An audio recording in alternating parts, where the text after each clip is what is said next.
Phoenix, we have several new sets, and the sets are incredible. I mean, Stuart Craig is a brilliant designer. It's a team thing. There's an interface in lots of different directions with other departments, not least the director, of course. And action! Every director has a desire to separate themselves from what's gone before or find a new take on it. David expressed a preference in the very early days for simplicity. He's just a great director who sort of never settles for less, and he'll always push for more and greater detail, which is brilliant. So what is this place? His headquarters. The Grimmauld Place set is fantastic. I mean, if there was one set on Harry Potter that I'd like to live, it would be there. It's just incredible. It's a typical 18th century Georgian square in London, terraced houses. In that sense, it's typical. What is very untypical, of course, is the way it magically appears. It appears from behind a drain pipe in the front elevation of this square. It has only one dimension, and it develops out into two dimensions, then the third dimension as the front steps pop forward and the windows sink back. In you go, son. Then you open the front door. Everything inside is strangely distorted, compressed in width or length, exaggerated in height. It's just a logical extension of where it's come from. The house is the ancestral home of Sirius Black, and he's hiding out here. What? Oh, hello for me. And the whole feeling of it is of enclosure. That's why Stuart designed the sets with very high ceilings, and lots of the windows are mirrored to give another effect of enclosure you can't see out. Its period detail is as you would expect, but has this kind of exaggeration about it. It's incredibly decayed, incredibly dusty. The woodwork is all black, ebonized. It's full of character. As you come in, the walls of the hall are all a dark grey silk. We like using silk on walls because it's easy to distress. It looks good if it's aged. The floor of the hall is a tessellated tile effect in black and white, but much aged down. My mother did that when I ran away. Charming woman. I was 16. We've got sort of genetic backstory in this film. The whole Black family tree is up in a lovely scene between Harry and Sirius. Mira, the head of graphics, designed the tapestry very much with J.K. Rowling. In the book, there are only a handful of names on the Black family tree, but when you bring it to film, you actually have to visualize it. So I called Jo and said, Jo, we need some more information. Can you help us?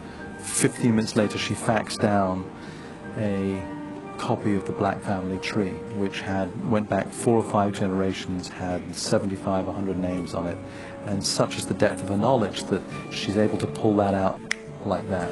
We had it painted on specially woven tapestry fabric, and just small areas of it will be visual effects.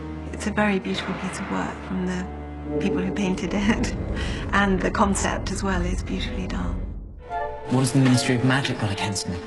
We have 2 scenes in the kitchen. One is a big meeting, and then the second scene is a Christmas scene, which is much cozier. And this kitchen was originally designed, but David pushed the length even further to accentuate this difference of Sirius and Harry being apart from the family. Toast! Fred, George, come on. But it's impossible to find a table 20 feet long, so we had that made.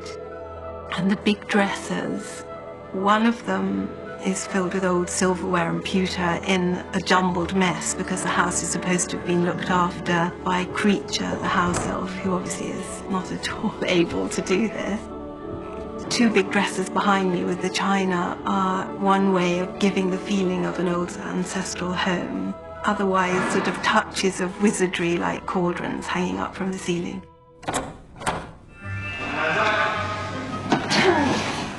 You're right. The bedroom is at the top of the house, also tall and narrow with mirrored windows. I wanted to accentuate the height by having one of my rare uses of wallpaper and grey and black striped silk curtains. I then found one bed in an auction which had a verticality about it. We designed it to have a higher head and lower foot and to make a second one. It's very gloomy and very, very strange. Not the room you'd like to spend the night in. The interior of 12 Grimmauld Place I enjoyed particularly. I know that Stephanie McMillan, the set decorator, did too. I suppose of all the sets on the film, these three sets, the kitchen, the bedroom and the hall and stairs, have been one of my sort of highlights of the film. It's just got the most amazing atmosphere and it's brilliant. It's so cool. I'd love to live there if we could take like the skulls out of it.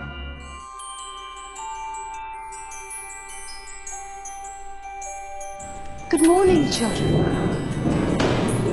Dolores Umbridge is a new character in this film. She's sent to teach there, but of course will not allow them to have their wands. She just wants them to be little children who don't do anything. There'll be no need to talk. You need to think's more like it. We decided, since she doesn't teach them anything at all, that we wouldn't have any decoration in her classroom. So it was just the desks, the blackboard and her desk. And then you go upstairs and you go into her room, which is completely as we've never seen it before. Dolores Umbridge's world of pink. The walls are tinted pink, heavy pink velvet drapes, a painted pink Aubusson-style carpet. And David was very encouraging about the way we wanted to go. It's a great contrast to everything that we had previously established. We do have colour in the magical world, but it tends to be colours emotionally associated with the mystical, the magical. So it's brilliant that Joe Rowling's choice for her is this strident sort of pastel pink. There was much discussion about the precise shade of pink and much testing of how it would photograph. We just took it, I hope, to a theatrical extreme. The furniture, if anything, rather than belie her character, sort of gives you a hint of what lies beneath, in that it's this curvy kind of French-style furniture. We decided that we hadn't had French furniture before, and since it was spiky, it would suit her character. It has this rather aggressive quality underneath all the little lace doilies and placemats and things on top of it. And it's also very obviously fake, very obviously not particularly good repro. There are also things in the cabinets which are like collections of little scissors and hat pins, so again spiky and aggressive. And of course the cat plates all over the wall. They speak and purr, and they are little spies as well for her. She has lots of collector's plates with pictures of cats on them, the sort of thing you might see in somebody's home. And of course, this being the magical world of Harry Potter, there are moving pictures of cats. And the cats convey part of Umbridge's personality. You know, deep down, you deserve to be punished. We started with a bit of green paint. Then we shot film of cats on a separate stage, doing various different things. We had a fantastic session with the second unit filming kittens dressed in cardigans, jackets, hats, in all sorts of situations, which will be played onto the plates. So we would receive these big charts showing which cat went exactly where, and they all have different personalities and they all do different kinds of things. The cat's performances, which you'd think that wouldn't be an issue, but it was quite a challenge to make sure you pick just the right bit of footage of the cat to go into the shot at the right time. It was, as you can imagine, a lot of preparation, a lot of discussion, a lot of thought in that one set. And an awful lot of pink, absolutely. Imelda Staunton loved it, felt very much at home there, which was great for us. It's a wonderful world to have inhabited for the time it took us to make this film. Lovely. The room of requirement is the room which is actually nothing to start off with until you require something and then it becomes what you require. So, say you really needed the toilet. Charming, Ronald. Joe describes it as having cushions and books, and so we have given it a kind of neutral state, and its neutral empty state when they first find it is that it is mirrored, and that seemed exciting photographically, but also appropriate in that it kind of reflected you and your need back to yourself. But when they need a Death Eater to rehearse with, then one appears. It is a very, very difficult set to photograph and to light. Stuart's idea was to put the mirrors all around the room, and very quickly we realized, you know, that there are no way to avoid reflections. So we had weeks and weeks of meetings about how practical it was to shoot in this environment. So we kind of figured out a way of how we could achieve it. You can angle the mirrors, you can change the angle of the mirror slightly, which helps enormously. And with CG and visual effects, we're able to take out the reflections that we see. We went for this very reflective, unusual, magical design, which just feels quite beautiful.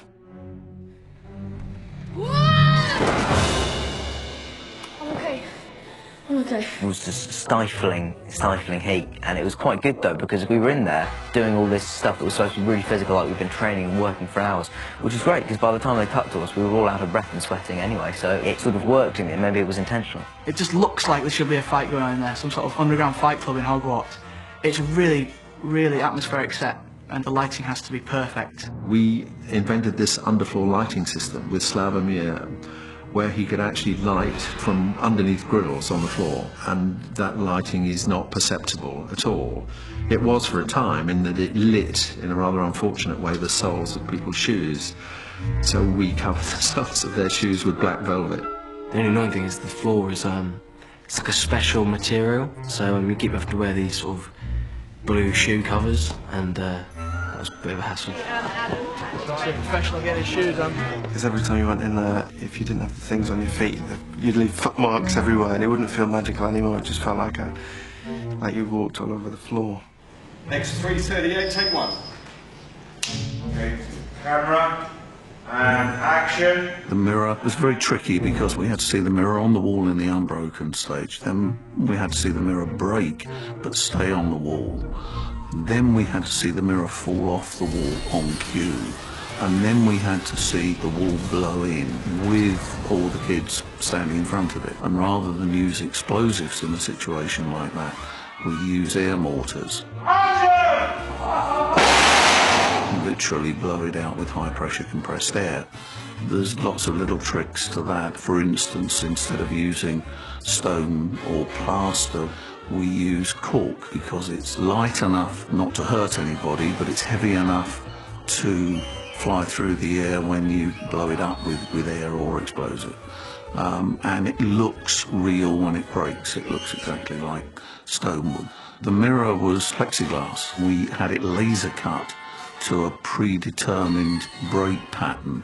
We glued onto the back of each broken piece a little peg which plugged into a little hole in the wall, and on cue we pushed all the little plugs forward, so it pushed all the bits of mirror off the wall, all the mirror falls. It's very fiddly, but it works.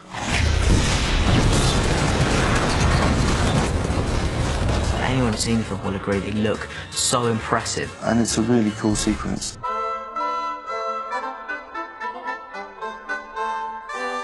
Three, two, one, background action! The Ministry of Magic, which Joe created in the 5th book, which is a great new universe. We've never seen it in any of the previous Harry Potter films. There's a sort of 1950s bureaucratic, old-fashioned, inefficient vibe to the Ministry of Magic, and something that's quite quaint and British and very charming. We thought it would be fun to, in the first instance, to place it beneath the Muggle ministries. So we went to Whitehall and we went to the Ministry of Defence, and in that area in there I thought it would be terrific if there was this parallel universe underneath this very familiar one. I've never used the visitor's entrance before. This should be fun. Stuart Craig came up with this notion that it was a series of tunnels, basically.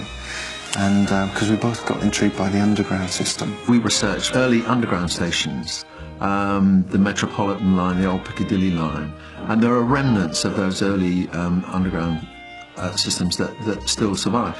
So we went and we had a look and discovered that the facades on the street were beautiful classical architecture, but rendered in ceramic tile.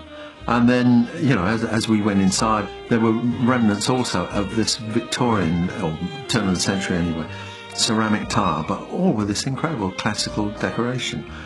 So that was a hell of an idea, and it also had a total kind of logic about it. Ceramic is impervious to the damp and to water and so on, so it is ideally suited to the underground. Tunnel shapes are circular tunnel shapes. So, you know, I took lots of photographs, reference photographs. So that was Stuart's inspiration for the Ministry of Magic. All these reflective tiles, all these odd little shapes, round circular shapes. And so it's very British. So that's why it kind of chimes, I think. So we literally built this, kind of mini city underground. Sculptors have been sculpting this gold acanthus leaf and the big statue here over about 6 months, but 90% of it is a complete phony. I mean, we built a little bit of it physically and then extended it endlessly with computer-generated extensions. This is the original plate with green screens inserted, where we're going to have to then take this and extend it outwards and upwards. You're trying to create something that is actually not there in reality. A whole part of the set is for real, up to about here is real, that's all real, and beyond there is CG. In the other side of the atrium we've got a whole extension. So our extension spreads up from here. These top 2 offices are done within the computer. This arch and everything beyond it is done in the computer. You've got the big golden wizard in the distance, and the repeating offices all the way back. These offices go all the way up, these big columns, and it's basically the classic sort of repeat English office where everybody's just stamping memos and typing on old typewriters, and just the business of wizarding going on endlessly. This set is actually, I would say that in the last 6 years, this is the best set we've had. It's exciting when it works out well, and unfortunately I think this has.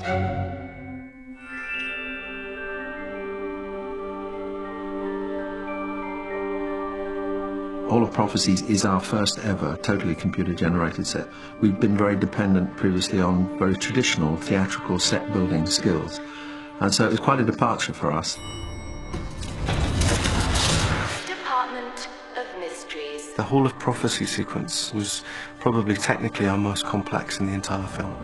And it's a bit like walking into a huge graveyard, and it goes on for miles. All you see are these extraordinary, strange prophecies that lie dormant, waiting for someone to come and collect them. And so we created this very atmospheric, strange environment of beautiful glass shelves and beautiful sleeping orbs. And what's fantastic about it is it allows you to get great depth and incredible detail. Harry, it's got your name on it. Here we see the first shot where Harry and his companions enter the Hall of Prophecy for the first time. The only thing that's real in this shot, the actual physical real objects that exist in the real world, are obviously the actors and the doorway that's behind them. Everything else has been created in the computer. This is the original green screen plate. The orange dots you see there, this is for tracking purposes. By tracking the little dots in the picture, we can then work out where in three-dimensional space the physical camera was on the day when they shot the plate. And then this can be translated into the computer software, so we can make a virtual model of the camera, and it moves exactly the same way as the real camera did. And then we put that inside our 3D scene, and the two things lock together. What you see here is an early layout, and what we've done is we've just made simple models of the shelves, so we've got an idea of the architecture of the scene, which is a very important thing for us to understand how much detail we have to put into it. We call this an animatic or a layout. What you see here is a pretty finished version of the shot. We've added the glass shelves, we've added the prophecy spheres, the stands, the final version with primary grade on. You can now see it's all been muted down, all the colours have been balanced, everything's working together. What's been really pleasing is to see the way that all the layers of organic detail, the dust and the dirt and the cobwebs and the very, very subtle lighting design have just brought the whole thing to life, and it really feels like a space that you could walk into. Never ever cease to amaze me, these sets, every year.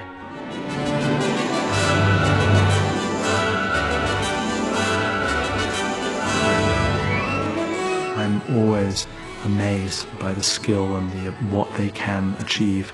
We have a fantastic team on these Harry Potter films. I mean, the painters, the sculptors, the decorators, the prop makers. It impresses me every day, and I kind of live with it, but it is exceptional, truly.